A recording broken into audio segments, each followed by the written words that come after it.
Yahobu, Bapak Ibu Pendeta, Sinenge, Majelis dan warga Gereja Amin, ini adalah channel YouTube Sinode Gereja Amin.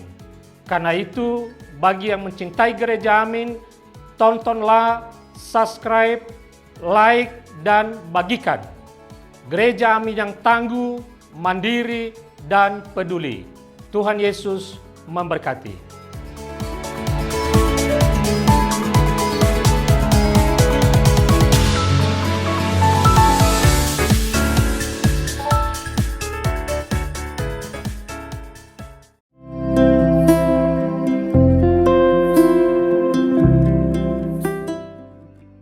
Hai Teens, kembali lagi dalam acara TFC.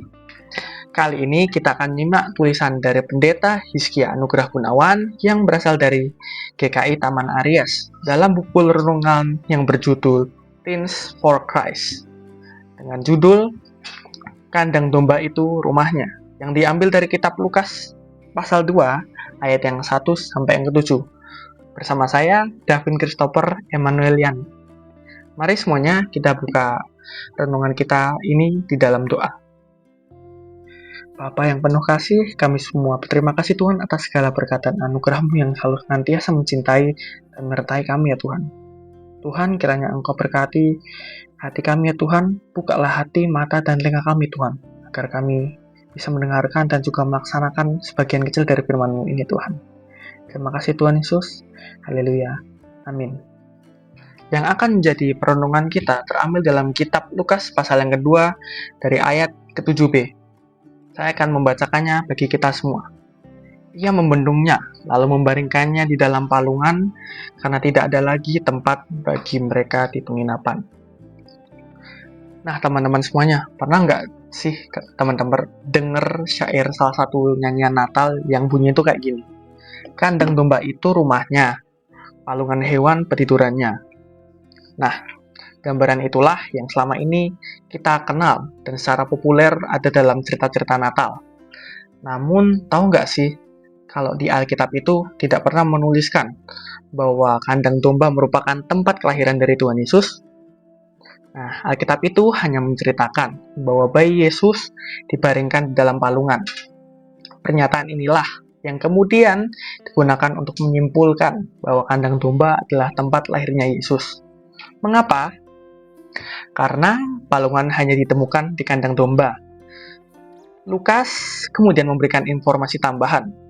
Semua ini terjadi karena Maria dan Yusuf tidak mendapat rumah di penginapan. Saat itu, Bethlehem yang merupakan kota kecil sedang kedatangan banyak orang. Pada waktu itu, semua orang keturunan Daud pergi ke Bethlehem untuk melakukan sensus. Itulah sebabnya tidak ada lagi tempat di rumah-rumah penginapan. Dapat dibayangkan seberapa bingungnya sang pemilik penginapan ketika Maria dan Yusuf datang. Ia ingin memberikan kamar yang terbaik bagi mereka. Namun apa daya, ia tidak bisa memberikannya karena semua kamar sudah penuh. Lalu, ia hanya bisa memberikan tempat yaitu kandang domba dan juga palungan. Menjadi tempat untuk Maria bersalin. Memang tidak layak, tetapi itulah tempat terbaik yang bisa ia berikan. Dan ternyata Allah tidak mempersoalkan pemberian ini. Yesus pun lahir. Kandang domba dan palungan pun menjadi tahta raja di atas segala raja.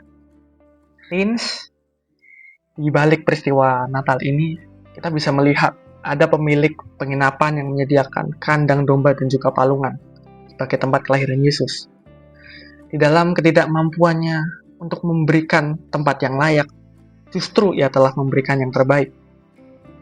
Pemberian ini membuat dunia mengenal akan kelahiran Yesus di dalam kandang domba. Jangan sampai keterbatasan dan kekurangan kita membuat kita enggan, membuat kita menarik diri kita dalam segala pekerjaan Tuhan. Justru apa yang kita anggap tidak layak, yang kita anggap sepele, merupakan hal yang besar di mata Tuhan untuk menyatakan kedatangannya. Mari semuanya kita satukan hati kita di dalam doa. Bapa yang penuh kasih, kami para hamba-Mu, terima kasih Tuhan. Engkau telah mengingatkan kami ya Tuhan, dalam hal apa yang menurut kami sepele, di mana kami merasa tidak layak dan tidak mampu ya Tuhan untuk memberikan yang terbaik. Engkau mengubahnya menjadi hal yang besar. Engkau layakkan kami ya Tuhan dalam setiap pekerjaan tangan-Mu. Tuhan, kiranya memberkati para hamba-Mu ini untuk dapat memberikan yang terbaik ya Tuhan, untuk dapat mau melakukan segala pekerjaan karya-Mu. Terima kasih Tuhan Yesus. Haleluya. Amin. Demikian renungan kita hari ini. Jangan lupa ya untuk like, komen, dan subscribe, dan juga bagikan video ini kepada teman-teman yang lain. See you guys. God bless you.